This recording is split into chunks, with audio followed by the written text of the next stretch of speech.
बहुत पुराने समय की बात है। एक औरत जब भी अपने घर के लिए खाना बनाती तो एक रोटी हमेशा ज़्यादा बनाती और अपने घर की खिड़की पर रख देती ताकि कोई ज़रूरतमंद या भूखा इंसान उसे खाकर अपनी भूख मिटा सके।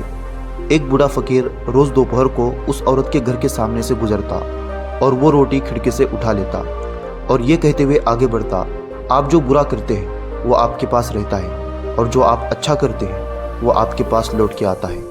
यह सिलसिला काफ़ी लंबे समय तक चलता रहा।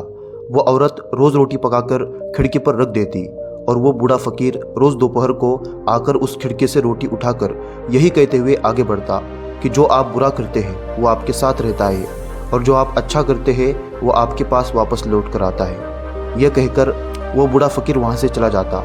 वो औरत रोज़ यही बातें सुनकर परेशान हो गई थी।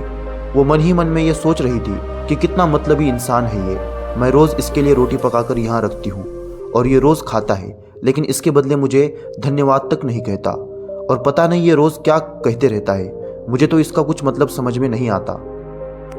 उस बूढ़े फ़कीर से पीछा छुड़ाने के लिए उसने एक प्लान तैयार किया कि मैं रोटी में जहर मिला दूंगी। हर दिन की तरह उसने रोटी बनाई और उसने जहर मिला दिया। जब वो रोटी खिड़की पर रख रही थी तो उसके हाथ कांपने लगे। उसका मन उससे कह रहा था कि तू ये क्या कर रही है, किसी इंसान को मार देना ये बहुत बड़ा गुनाह है।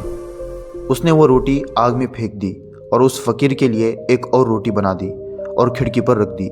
हमेशा की तरह वो बूढ़ा फ़कीर आया, उस रोटी को उठाकर आगे चलने लगा और रोज़ की तरह वही बातें कहने लगा। वो बूढ़ा फ़कीर इस बात से अनजान था कि उस औरत के मन में क्या चल रहा है। उस औरत का बेटा काम की तलाश में दूसरे शहर में चला गया था, लेकिन कई महीने हो गए उसका पता ही नहीं था वो कहाँ है, किस हालत में है। उसकी माँ परेशान थी। जब भी वो रोटी रखने खिड़की पर जाती तो दुआ करती, मेरा बेटा वापस आ जाए। एक दिन इसी तरह जब वो रोटी बनाकर खिड़की पर रखती है, उसी रात दरवाजे पर दस्तक होती है। जब वो दरवाज़ा खोलती है तो उसके खुशी का कोई ठिकाना नहीं रहता, क्योंकि उसके आंखों के सामने उसका बेटा उसे दिखता है। वो अपने बेटे को देखकर बहुत हैरान होती है। उसका बेटा दुबला पतला, बहुत हालत ख़राब थी उसकी। उसने अपनी माँ से कहा, मेरे इस हालत को देखकर तुम घबराओ मत, बल्कि शुक्र मानो मैं ज़िंदा बचा हूँ।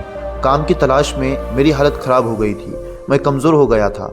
मैंने मेरी हर चीज़ बेच दी, यहाँ तक कि मेरे सारे पैसे खर्च हो गए। अब मेरे पास कुछ भी नहीं था, खाने के लिए रोटी भी नहीं थी, इसलिए मैंने भीख मांगने पर मैं मजबूर हो गया।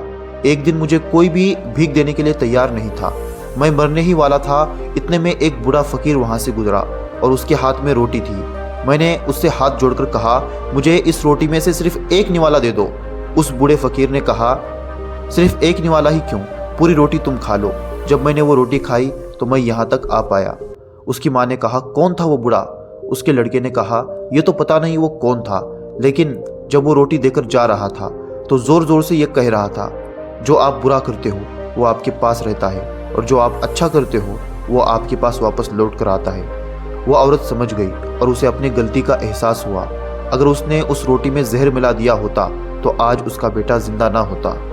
तो दोस्तों, इस कहानी से हमें ये सीख मिलती है कि अगर हम कोई अच्छा काम कर रहे हैं तो उसका फल हमें एक ना एक दिन ज़रूर मिलेगा।